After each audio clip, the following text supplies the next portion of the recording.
آج کی ویڈیو میں ہم آپ کو بتائیں گے کہ سورہ کوثر کے کیا کیا فائدے ہیں، اس کو پڑھنے سے کتنی طاقت ملتی ہے۔ بسم اللہ الرحمن الرحیم۔ السلام علیکم ورحمۃ اللہ وبرکاتہ۔ سورہ کوثر کو پڑھنے کے فائدے۔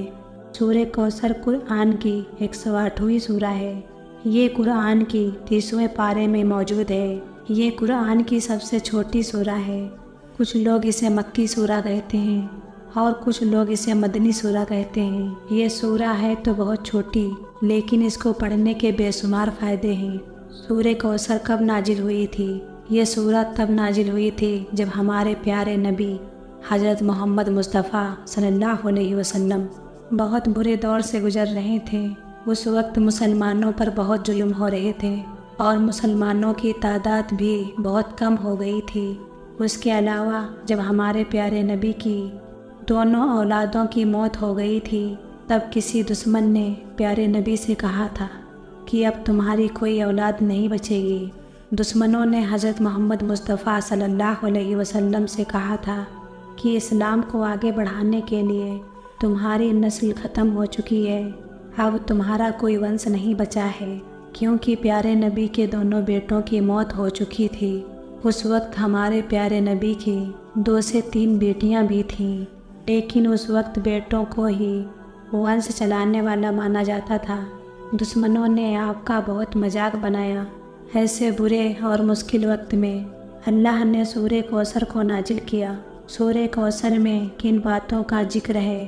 سب سے پہلی جو سب سے ضروری بات اس میں بتائی گئی ہے، جب کسی کو اپنی زندگی سے کھو دیتے ہیں تب اللہ اسے کسی اور چیز میں بدل دیتا ہے۔ اس کے علاوہ سورہ کوثر میں 3 بہت ضروری آیات شامل ہیں، جس میں 3 باتیں بتائی گئی ہیں جو اس طرح سے ہیں۔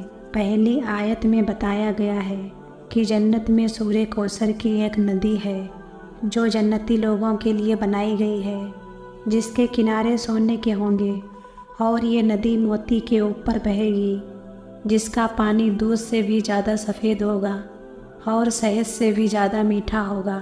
یہ ندی کا پانی سبھی جنتی لوگوں کے لیے ہوگا جو ہر روز اس کا پانی پی سکیں گے۔ دوسری آیت میں یہ بتایا گیا ہے کہ ہمیں ہمیشہ اللہ سے دعا کرنا چاہیے اور اسی کے لیے ہمیں اپنی ساری چیزیں قربان کر دینا چاہیے، چاہے وہ وقت ہو یا دولت، سب کچھ اللہ کے لیے ہی کرنا چاہیے۔ اس سے یہ مطلب ہے کہ جب آپ اپنی ہر چیز اللہ پر قربان کرتے ہو تب اللہ آپ کو اور زیادہ دیتا ہے۔ اس آیت میں اللہ نے پیارے نبی کو اونٹ کی قربانی کرنے کا بھی حکم دیا تھا۔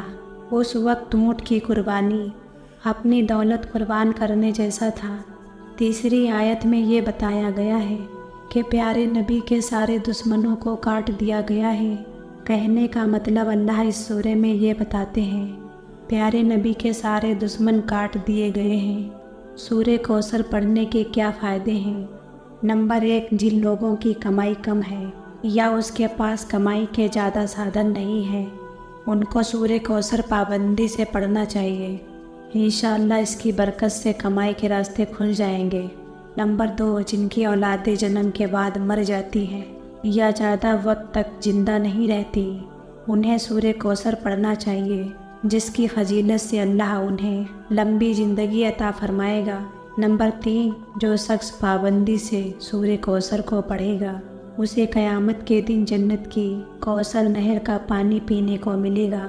نمبر 4، اپنے دشمنوں سے ہر وقت حفاظت کے لیے سورہ کوثر پڑھنا چاہیے، جس سے دشمنوں سے ہر وقت حفاظت رہے گی اور آپ محفوظ رہیں گے۔ نمبر 5، سورہ کوثر کی برکت سے آپ ہر طرح کی بیماری سے محفوظ رہیں گے۔ اگر پہلے سے کوئی بیماری ہوگی وہ بھی سورہ کی برکت سے ختم ہو جائے گی۔ نمبر 6، سورہ کوثر پابندی سے پڑھنے والے شخص کی ہر مراد پوری ہوتی ہے، اس لیے ہر مراد پوری کرنے کے لیے سورہ کوثر پڑھیں۔ نمبر 7، اگر کسی کی شادی میں رکاوٹ آ رہی ہے یا رشتہ ہوتے ہوتے ٹوٹ رہا ہو تو چاہیے کہ سورہ کوثر ہر عشاء کی نماز کے بعد پابندی سے پڑھیں، جس سے رشتوں میں آ رہی رکاوٹ سے چھٹکارا مل جائے۔ نمبر 8، اگر کسی کی یادداشت کمزور ہے